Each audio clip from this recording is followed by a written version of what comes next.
नमस्कार दोस्तों, आप देख रहे हैं सावधान उदयपुर न्यूज। उदयपुर की ताज़ा खबरें देखने के लिए देखते रहिए सावधान उदयपुर न्यूज। आपने अगर हमारे चैनल को सब्सक्राइब नहीं किया है तो तुरंत करें। आपका बहुत बहुत धन्यवाद।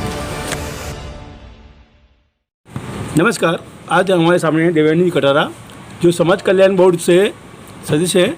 आज इनसे जानते हैं कि इनके जो विधानसभा चुनाव के लिए तैयारी कर रहे हैं झाड़ोल से। मैडम, आप बताइए कैसी क्या है कानून? नमस्कार, मेरी कर्मभूमि उदयपुर। अगर मैं बात करूं, अगर मेरे कार्य की, तो पिछले 2 वर्षों से झाड़ोल कोटड़ा में कार्य किए हैं, जैसे कि मिशन कोटड़ा, पालनहार योजना के तहत आदि महोत्सव और कई ऐसी सारी चीज़ें। हालांकि अगर मैं मेरे समाज की बात करूं, क्योंकि मैं टीएसपी झाड़ोल क्षेत्र जो है हमारा, और चूँकि मैं डूंगरपुर बांसवाड़ा, वहाँ पे हमारा जो टीएसपी एरिया आता है, मैं वहाँ से बिलोंग करती हूँ। मेरा गृह क्षेत्र डूंगरपुर है, परंतु पिछले 15 वर्षों से मैं उदयपुर में रह रही हूँ। तो कहीं ना कहीं मुझे मेरे समाज के प्रति, मेरे लोगों के प्रति एक जो भावना है कि उनकी सेवा करनी है, तो उस सेवा के चलते ही मैंने यहाँ झाड़ोल विधानसभा क्षेत्र से आवेदन किया है।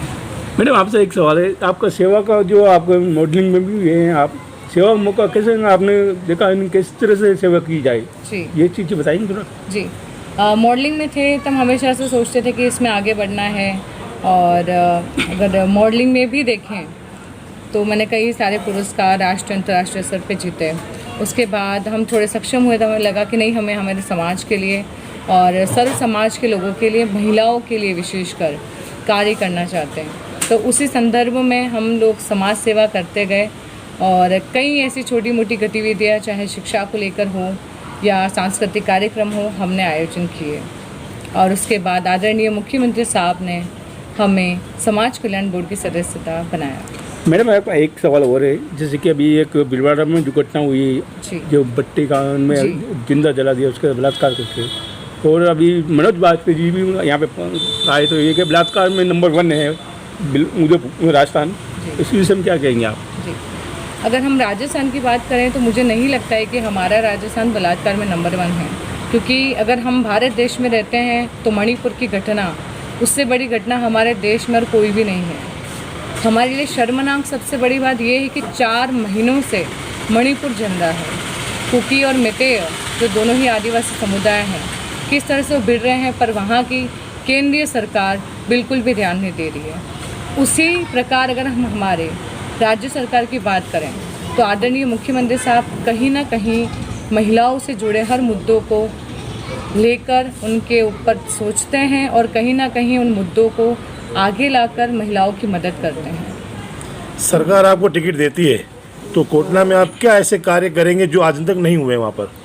अगर मुझे मौका मिला और जनता की मांग हुई कि मैं चुनाव लड़ूं, तो मैं चुनाव लड़ूंगी भी। और रही बात कार्य क्षेत्रों की, तो मैं ये कहना चाहती हूँ कि सबसे पहले तो मैं शिक्षा के ऊपर ध्यान देना चाहूँगी, क्योंकि आज भी जब हम झाड़ोल कोटड़ा में जाते हैं तो लोग बोलते हैं कि ये काला पानी है।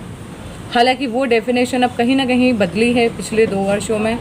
और दिल से चाहती हूँ कि वहाँ की जो ऐसी कुरीतियाँ हैं कि वहाँ पर आज भी जब बच्चे बड़े हो जाते हैं तब एक लड़का लड़की उसके बाद शादी करते हैं। आज भी वहाँ पे बालिकाओं की तस्करी होती है।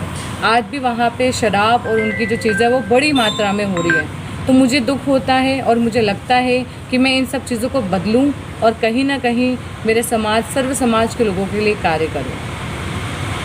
ये अपने कोटड़ा मिशन जो चला था, आज मानव आदि दिवस थे, इसी से हम थोड़ा कुछ बताएंगे आप? जी हाँ, अगर हम मिशन कोटड़ा की बात करें, क्योंकि अभी भी मैंने आपको बताया कि मिशन कोटड़ा हमने इसलिए चलाया तो क्योंकि वहाँ पे जब भी कोई लोग कोटड़ा का नाम लेते थे तो बोलते थे ये तो काला पानी जैसा है, यहाँ पे हम देर रात को जा नहीं सकते, यहाँ पे हम लोग सुरक्षित नहीं हैं। तो हमने सोचा कि ऐसा भी क्या है, हम खुद जाके देखते हैं। और मैं आपको ये बात चैलेंज के साथ कह सकती हूँ कि मिशन कोटड़ा जब हमने चलाया पिछले 2 वर्षों में, मैं खुद रात को वहाँ से 7-8 बजे भी निकली हूँ। मुझे आज तक किसी भी प्रकार की कोई भी हानि नहीं हुई। कई बार ऐसा भी हुआ कि वहाँ पे हमारे साथ एस्कॉर्ट नहीं हुआ करती थी, फिर भी हमें कोई भी स्थानीय लोगों से हानि नहीं पहुँचाई। और बल्कि हमेशा ही स्थानीय लोगों से, चाहे वो किसी भी समाज के हो, सभी लोगों ने हमें बढ़ चढ़कर समर्थन दिया और हमें चाहा कि नहीं मैडम आप आइए, हम आपका स्वागत करते हैं, आप काम करिए, हम आपके साथ हैं। धन्यवाद। Jungle.